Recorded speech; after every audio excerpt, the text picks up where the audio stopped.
Hi fourth graders, it's Mrs. Burke. In today's video lesson, we are going to work on decomposing multiples of 10, 100, and 1000. And the word decomposing we used a lot when we talked about fractions. What it means is just to break apart numbers. So today when we're decomposing multiples of tens, hundreds, and thousands, we're going to split those numbers up into the place values, and I'll show you as we go through some examples. Okay, so get you set up.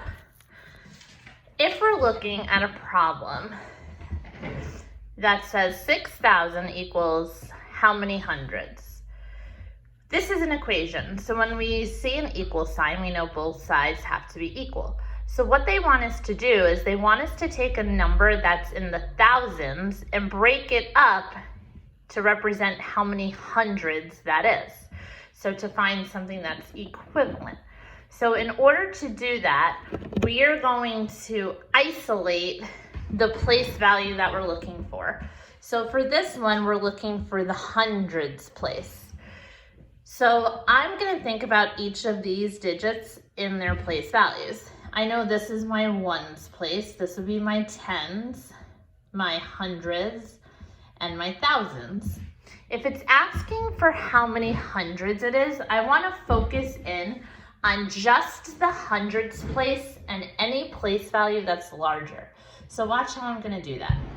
I'm going to come over to my hundreds place and I'm going to separate it from the rest of the number.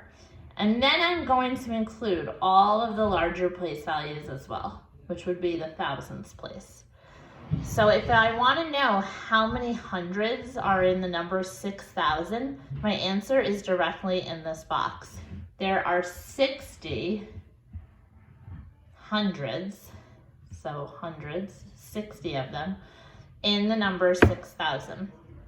And just to show you how I can be sure that that's accurate, if I multiply, 60 hundreds is the same as 60 times 100.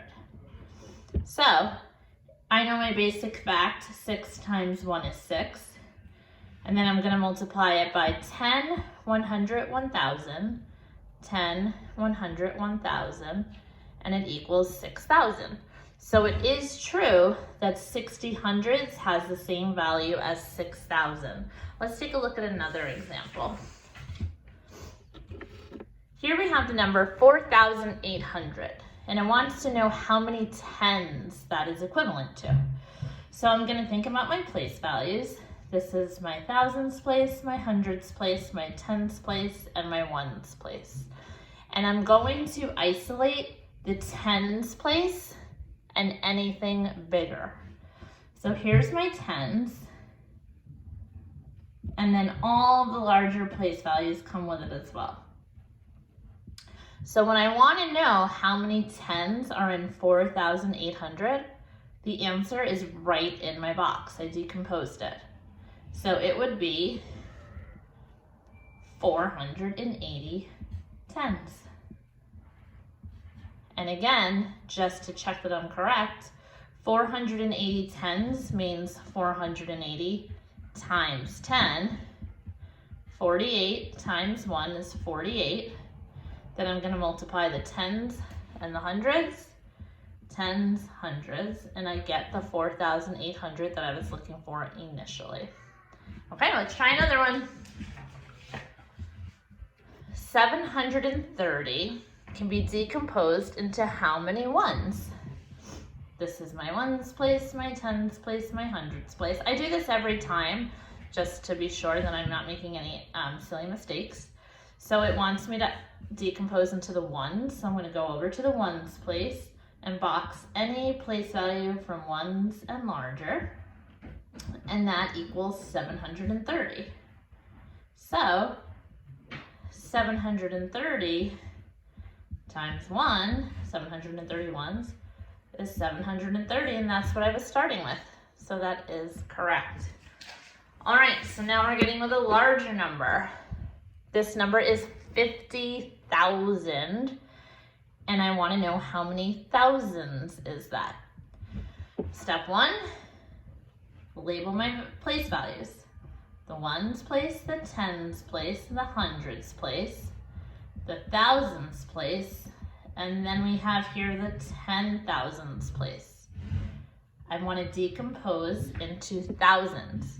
So I'm going to come over to my thousands place, and I'm going to separate that from the rest of the number and all the place values that are larger. So now I've separated out my thousands and larger to find thousands decomposed, and the answer is 50. So 50 times 1,000 would give me the 50,000. All right, try this one. I'll give you about 30 seconds to try it on your own. Label your place values. Then think about which place it wants to decompose. Box it. And all the place values that are larger. And what number do you see in that box? Okay, let's see. I need my tens place. Ones, tens, hundreds. I'm gonna go to my tens place and separate it with any place that's larger. Inside my box, I see 98. So 98 tens is equivalent to 980. I can prove it. 98 times 10, 98 times 1 is 98, times 10, 980, so I'm correct. Here we go. 2,900 ones, my ones place, my tens place, my hundreds place, my thousands place. I'm going to decompose from my ones and larger, and inside my box is 2,900. So 2,900 is equivalent to 2,900 ones. All right, the last one. We are looking for that hundreds place to decompose. I have my ones, tens, hundreds, and thousands. Think about where you want to decompose that number, where you want to separate it. The hundreds. So we're going to go to the hundreds and any place larger. Okay, so when I decompose 3,100, I'm going to have 31 hundreds in that number. And to check, 31 times 100, 31 times 1 is 31, times 10 times 100, times 10 times 100, and I get that 3,100 to make it equivalent on both sides of my equal sign. Okay, so that is how we decompose by multiples of 10, hundreds, and thousands. Good luck, boys and girls. Have a great day.